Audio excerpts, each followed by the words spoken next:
31 अक्टूबर 1984 की सुबह भी बाकी के दिनों की तरह ही एक आम सुबह थी, लेकिन सिर्फ कुछ ही देर के लिए, क्योंकि उस सुबह किसी को भी ये अंदाजा नहीं था कि कुछ ही देर में देश का इतिहास बदलने वाला है। दरअसल उस रोज भारत की तत्कालीन प्रधानमंत्री इंदिरा गांधी को अपने रेजिडेंस के पास ही बने किसी दूसरे बंगले तक जाना था, जहां एक ब्रिटिश एक्टर और फिल्म मेकर उनका इंटरव्यू लेने वाला था।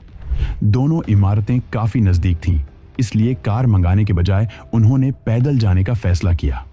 जैसे ही इंदिरा गांधी आगे बढ़ीं और गेट के करीब पहुंची, तभी अचानक उनका एक सिक्योरिटी गार्ड सामने आया। शुरुआत में किसी को कुछ अजीब नहीं लगा, मगर अगले ही पल हालात पूरी तरह बदल गए। उस गार्ड ने अपनी रिवॉल्वर निकाली और बिना चेतावनी दिए इंदिरा गांधी पर लगातार 3 गोलियां चला दी। गोलियां लगते ही इंदिरा गांधी जमीन पर गिर पड़ी, लेकिन कहानी यहीं खत्म नहीं हुई। उसी समय वहां मौजूद एक दूसरा गार्ड भी आगे आया और उसने अपनी ऑटोमेटिक गन से ताबड़तोड़ फायरिंग शुरू कर दी। कुछ ही सेकंड्स में इंदिरा गांधी के शरीर में कई गोलियां लग चुकी थीं। हालांकि तब तक उनकी सांसें चल रही थीं।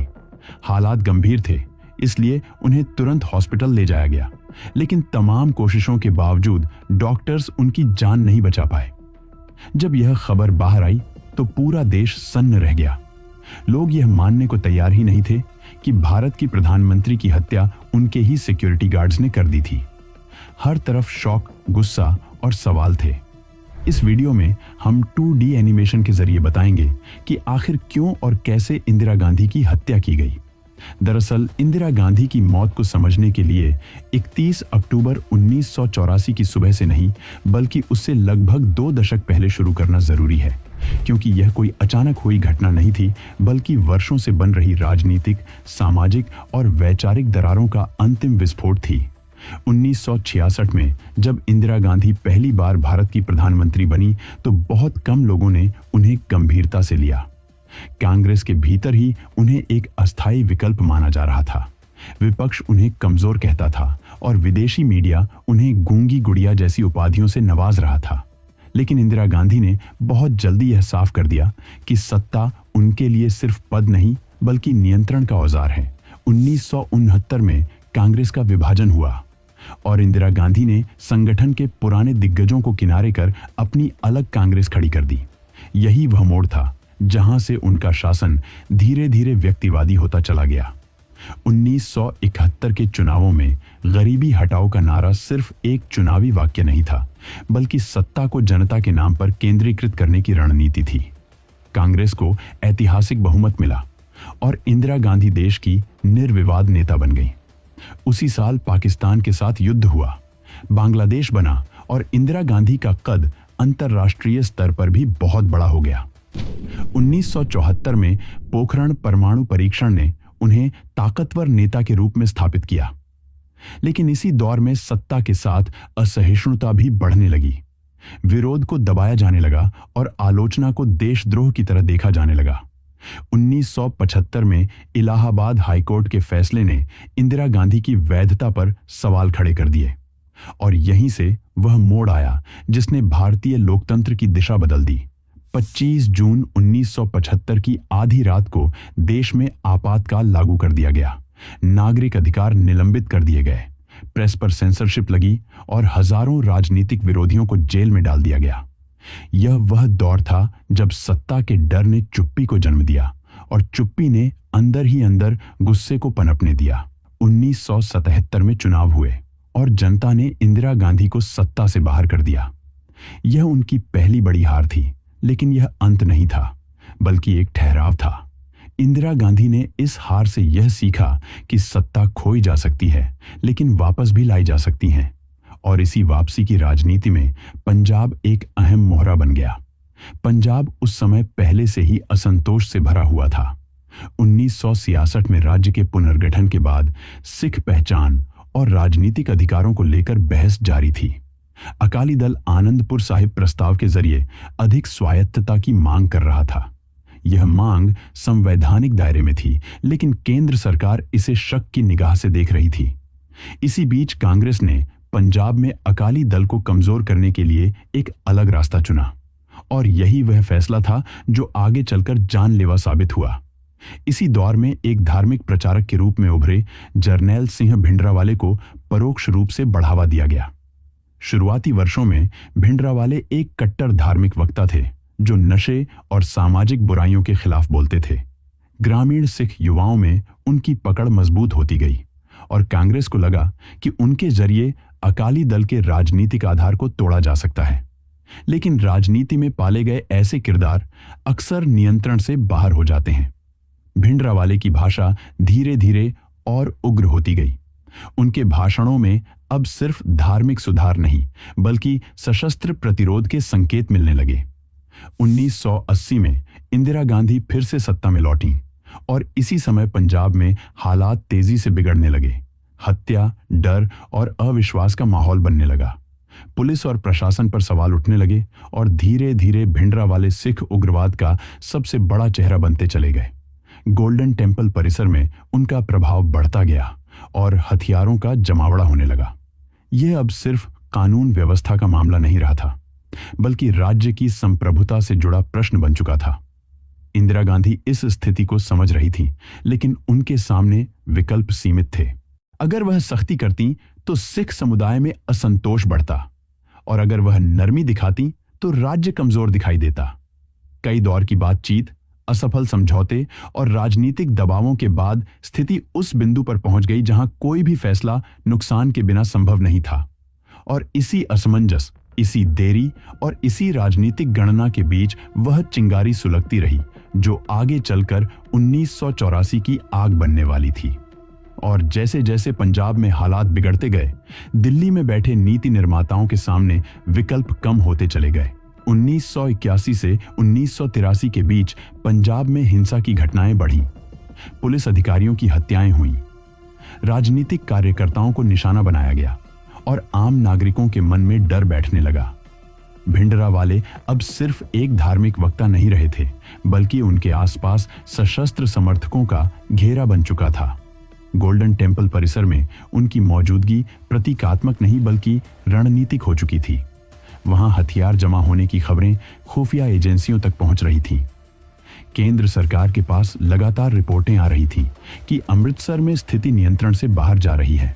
फिर भी इंदिरा गांधी अंतिम फैसला लेने से हिचक रही थी क्योंकि उन्हें यह एहसास था कि स्वर्ण मंदिर पर किसी भी तरह की सैन्य कार्रवाई सिर्फ कानून व्यवस्था का कदम नहीं बल्कि एक धार्मिक और भावनात्मक विस्फोट बन सकती है।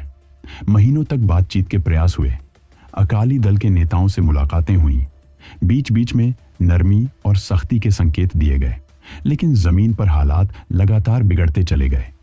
जून 1984 तक आते आते यह स्पष्ट हो चुका था कि भिंडरावाले और उनके समर्थक किसी समझौते के मूड में नहीं हैं और गोल्डन टेम्पल परिसर एक सशस्त्र किले में तब्दील हो चुका है।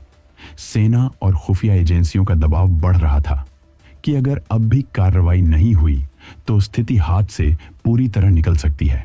और यहीं इंदिरा गांधी के जीवन का वह सबसे कठिन और विवादित निर्णय आकार लेने लगा।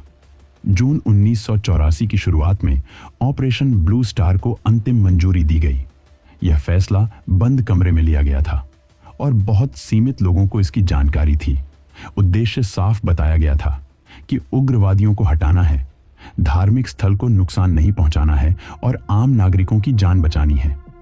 लेकिन जब सेना ने 3 जून की रात से गोल्डन टेम्पल परिसर को घेरना शुरू किया तो हालात योजना से कहीं अधिक जटिल निकले। मंदिर के भीतर भारी हथियार मौजूद थे। उग्रवादियों ने जवाबी फायरिंग की और सेना को आगे बढ़ने में भारी नुकसान उठाना पड़ा। 5 और 6 जून की रात तक लड़ाई अपने चरम पर पहुंच चुकी थी। गोलियों और धमाकों की आवाजें उस स्थान से आ रही थीं जिसे सिख समुदाय अपनी सबसे पवित्र आस्था मानता है। आखिरकार 7 जून को सेना ने नियंत्रण हासिल कर लिया। भिंडरावाले मारे गए, उग्रवादी ढांचा टूट गया, लेकिन इस सैन्य कार्रवाई की कीमत बहुत भारी थी। अकाल तख्त को गंभीर नुकसान पहुंचा, निर्दोष श्रद्धालुओं की मौत हुई और पूरे सिख समाज के भीतर एक गहरा आघात बैठ गया। सरकार के लिए यह एक आवश्यक सुरक्षा कदम था, लेकिन बहुत से सिखों के लिए यह उनकी धार्मिक पहचान पर हमला था और यहीं से इंदिरा गांधी के प्रति गुस्सा व्यक्तिगत न होकर सामूहिक भाव में बदलने लगा। पंजाब से लेकर देश के अन्य हिस्सों तक असंतोष फैल गया। इंदिरा गांधी को यह एहसास था कि ऑपरेशन ब्लू स्टार ने एक ऐसा घाव खोल दिया है जिसे भरने में समय लगेगा। उन्होंने सार्वजनिक रूप से कहा कि यह फैसला धर्म के खिलाफ नहीं बल्कि आतंक के खिलाफ था। उन्होंने सिख नेताओं से मुलाकात की, सांत्वना देने की कोशिश की, लेकिन शब्द उस घाव तक नहीं पहुंच पा रहे थे जो दिलों में बन चुका था। इसी दौरान खुफिया एजेंसियों ने उन्हें चेतावनी देनी शुरू की कि उनकी जान को गंभीर खतरा है। खासकर सिख उग्रवादी तत्वों से सलाह दी गई कि उनकी सुरक्षा में तैनात सिख गार्ड्स को हटाया जाए या कम से कम बदला जाए। लेकिन इंदिरा गांधी ने इस सलाह को बार बार ठुकरा दिया।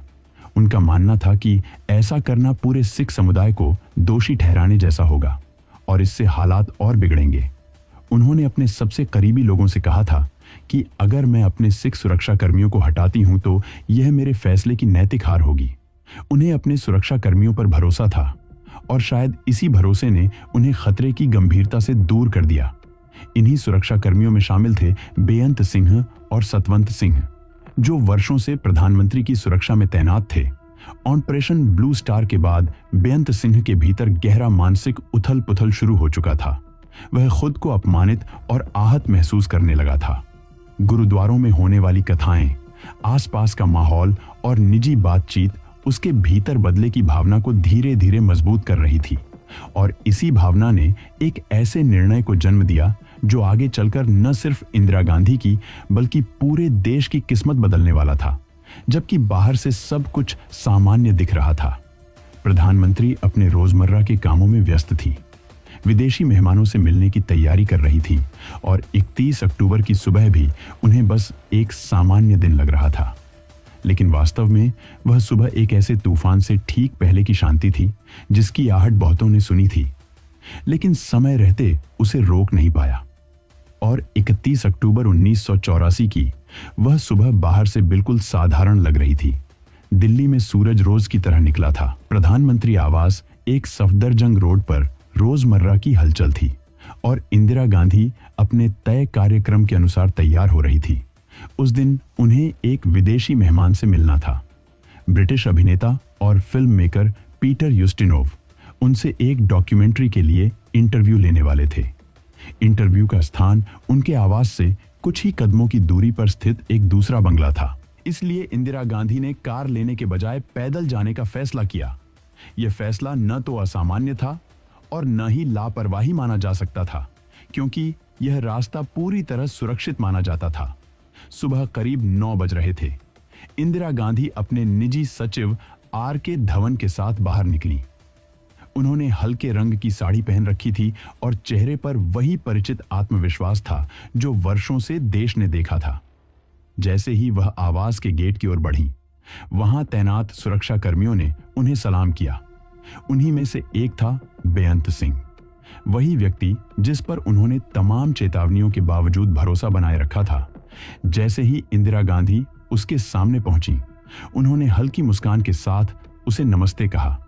लेकिन उस क्षण बेअंत सिंह के भीतर चल रहा तूफान बाहर आ चुका था। अगले ही पल उसने अपनी सरकारी रिवॉल्वर निकाली और बिना किसी हिचकिचाहट के इंदिरा गांधी पर लगातार 3 गोलियां चला दी। गोलियों की आवाज ने पूरे परिसर को चीर दिया। इंदिरा गांधी वहीं गिर पड़ी और उनके गिरते ही वहां मौजूद दूसरा सिख गार्ड सतवंत सिंह आगे बढ़ा और अपनी ऑटोमेटिक राइफल से उन पर अंधाधुंध गोलियां बरसा दी। ये सब कुछ ही सेकंड में हो गया, इतना तेज कि आसपास मौजूद लोगों को समझने का मौका तक नहीं मिला कि हो क्या रहा है। जब फायरिंग रुकी तो भारत की प्रधानमंत्री खून से लथपथ जमीन पर पड़ी थी, लेकिन उनकी सांसें अभी चल रही थीं। शोर मच चुका था, सुरक्षा बल दौड़ पड़े थे। बेअंत सिंह को मौके पर ही गोली मार दी गई, जबकि सतवंत सिंह घायल अवस्था में पकड़ लिया गया। R.K. धवन और अन्य कर्मचारियों ने बिना समय गवाए इंदिरा गांधी को उठाया और एक एम्बेसडर कार में डालकर सीधे एम्स की ओर रवाना हो गए। सुबह करीब 9:30 बजे उन्हें एम्स पहुंचाया गया, जहां देश के सर्वश्रेष्ठ डॉक्टरों की टीम तुरंत इलाज में जुट गई। ऑपरेशन थिएटर के बाहर बेचैनी और सन्नाटा एक साथ मौजूद थे। किसी को यह कहने की हिम्मत नहीं थी कि क्या होने वाला है। कई घंटों तक डॉक्टरों ने हर संभव कोशिश की, लेकिन शरीर में लगी गोलियों की संख्या और अत्यधिक रक्तस्राव ने स्थिति को लगभग असंभव बना दिया था। दोपहर करीब 2 बजे डॉक्टरों ने इंदिरा गांधी को मृत घोषित कर दिया। लेकिन यह सिर्फ एक चिकित्सा घोषणा नहीं थी, बल्कि एक राजनीतिक और सामाजिक विस्फोट की शुरुआत थी। सरकार को यह पूरी तरह अंदाजा था कि अगर यह खबर तुरंत सार्वजनिक हुई तो देश भर में हालात बेकाबू हो सकते हैं। इसलिए शाम तक इस खबर को आधिकारिक रूप से रोके रखा गया। राजीव गांधी को तत्काल दिल्ली बुलाया गया और उसी शाम उन्हें राष्ट्रपति ज्ञानी जैल सिंह ने प्रधानमंत्री पद की शपथ दिलाई। सत्ता का यह परिवर्तन इतनी जल्दी हुआ कि देश को शोक मनाने का मौका भी नहीं मिला और इसी खालीपन में अफवाहें, गुस्सा और डर फैलने लगे। जैसे ही इंदिरा गांधी की हत्या की खबर आम लोगों तक पहुंची, दिल्ली और देश के कई हिस्सों में भावनाएं नियंत्रण से बाहर होने लगी। यह गुस्सा धीरे धीरे सिख समुदाय के खिलाफ हिंसा में बदल गया, जिसे रोकने में प्रशासन पूरी तरह नाकाम रहा। कई जगहों पर भीड़ ने सिखों को निशाना बनाया, घर जलाए गए, दुकानें लूटी गईं और निर्दोष लोगों की जान चली गई। यह हिंसा स्वतः स्फूर्त भी थी और कई जगहों पर संगठित भी। लेकिन इसका सबसे भयावह पहलू यह था कि इसमें मारे जाने वाले लोग उस हत्या से जुड़े नहीं थे जिसकी वजह से यह सब भड़का था। आने वाले दिनों में हजारों सिखों की जान गई। यह वह अध्याय था जिसने भारत के लोकतांत्रिक और नैतिक चरित्र पर गहरे सवाल खड़े कर दिए। उधर जांच एजेंसियों ने इंदिरा गांधी की हत्या की साजिश की परतें खोलनी शुरू की। सतवंत सिंह और कहर सिंह पर मुकदमा चला, सबूत सामने आए और अदालत ने उन्हें दोषी ठहराया। लेकिन कानूनी प्रक्रिया पूरी होने के बाद भी देश के भीतर एक असहज सन्नाटा बना रहा, क्योंकि यह साफ हो चुका था कि इंदिरा गांधी की मौत किसी एक व्यक्ति की नहीं, बल्कि वर्षों से चले आ रहे राजनीतिक फैसलों, गलत आकलनों और सामाजिक दरारों का परिणाम थी। ऑपरेशन ब्लू स्टार का फैसला, उसके बाद का अविश्वास, सुरक्षा चेतावनियों की अनदेखी और अंततः वह सुबह, यह सब एक दूसरे से ऐसे जुड़े थे कि किसी एक कड़ी को अलग करके देखा ही नहीं जा सकता। इंदिरा गांधी का जीवन सत्ता, नियंत्रण और विरोध से भरा रहा और उनकी मौत उसी संघर्ष का अंतिम अध्याय बन गई। लेकिन इस कहानी का सबसे कड़वा सच यह है कि उनकी हत्या के बाद जो हुआ, उसने यह साबित कर दिया कि हिंसा कभी एक ही जगह नहीं रुकती। वह आगे बढ़ती है, निर्दोषों को कुचलती है और इतिहास पर ऐसे निशान छोड़ जाती हैं जिन्हें मिटाने में दशकों लग जाते हैं। और शायद यही वजह है कि इंदिरा गांधी की मौत को सिर्फ एक हत्या के रूप में नहीं, बल्कि एक चेतावनी के रूप में याद किया जाना चाहिए। एक ऐसी चेतावनी कि जब सत्ता और समाज के बीच संवाद टूट जाता है तो उसकी कीमत सिर्फ नेता नहीं, बल्कि पूरा देश चुकाता है।